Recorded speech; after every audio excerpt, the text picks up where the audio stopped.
भारत में जब आज़ादी का जश्न मन रहा था तब ब्राज़ील के स्टार फुटबॉलर नेमार ने अपनी नई पहचान बना ली। अभी तक फ्रांस के Paris Saint Germain PSG club से खेलने वाले नेमार ने सऊदी अरब के अल हिलाल क्लब से हाथ मिला लिया है। 15 अगस्त को इसकी आधिकारिक घोषणा की गई है और नेमार के साथ क्लब ने 2 साल के समझौते का ऐलान किया। इस डील के लिए अल हिलाल नेमार को $98 मिलियन प्रति साल की रकम दी है। 2 साल के समझौते में नेमार करीब 1500 करोड़ रुपए कमा रहे होंगे। अल हिलाल की गिनती सऊदी अरब प्रोफेशनल लीग के सबसे बड़े फुटबॉलर क्लब में होती है और इसी क्लब ने नेमार पर पैसों की बरसात कर दी है।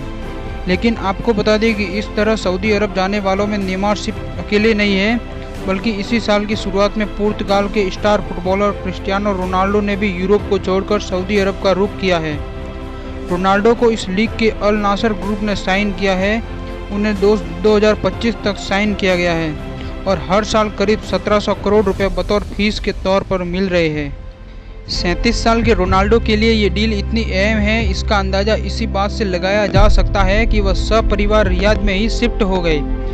खुद सऊदी ने कई नियमों में रोनाल्डो के लिए ढील बरती है और उन्हें अपने साथ जोड़े रखा है।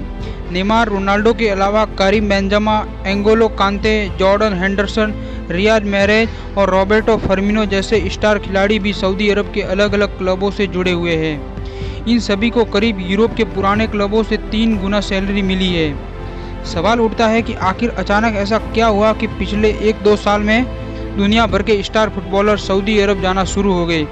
इसका एक ही जवाब है, पैसा। सऊदी अरब अपनी लीग को बढ़ावा देने और खुद को फुटबॉल के नक्शे पर स्थापित करने के लिए पैसों की बरसात कर रहा है और उसका मकसद बड़े प्लेयर्स को साथ लाना है। इसी कड़ी में अलग अलग देशों फेमस यूरोपीय क्लबों के खिलाड़ियों को साथ जोड़ रहा है। इसके अलावा अगर आप लैटिन या यूरोपीय लीग में खेल रहे होते तो खिलाड़ियों पर काफ़ी दबाव होता है। यहाँ स्टार प्लेयर्स की भरमार है। ऐसे में कई साइड वाले प्लेयर्स खुद को आगे बढ़ने में मदद नहीं मिलती। यही वजह है कि पैसों की इन्वेस्टमेंट के साथ साथ इस लीग में खुद को बतौर स्टार प्लेयर साबित करने का आकर्षण प्लेयर को खुद ब खुद सऊदी अरब ले जा रहा है। आखिर क्यों सऊदी अरब इतने पैसे लुटा रहा है? सऊदी अरब में एक पब्लिक इन्वेस्टमेंट फंड है जो बड़े पैमाने पर निवेश करता है, फिर चाहे इंफ्रास्ट्रक्चर हो या खेल या फिर कोई अन्य क्षेत्र। इसी फंड के तहत कई बड़े सऊदी अरब के फुटबॉल क्लब में इन्वेस्टमेंट हुआ है।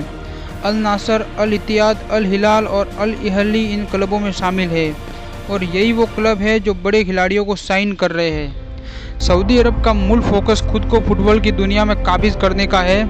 सभी सऊदी प्रोफेशनल लीग के अधिकतर क्लब चैंपियंस लीग या ला लीगा जैसे टूर्नामेंट में नहीं भिड़ते और ना ही उनका उन क्लबों की टीम से ज़्यादा मुकाबला होता है। बड़े प्लेयर्स को लाने का मकसद अपनी लीग का स्तर ऊंचा करना और प्रोफेशनल लीग के रोस्टर्स में सऊदी क्लब को शामिल करवाना है।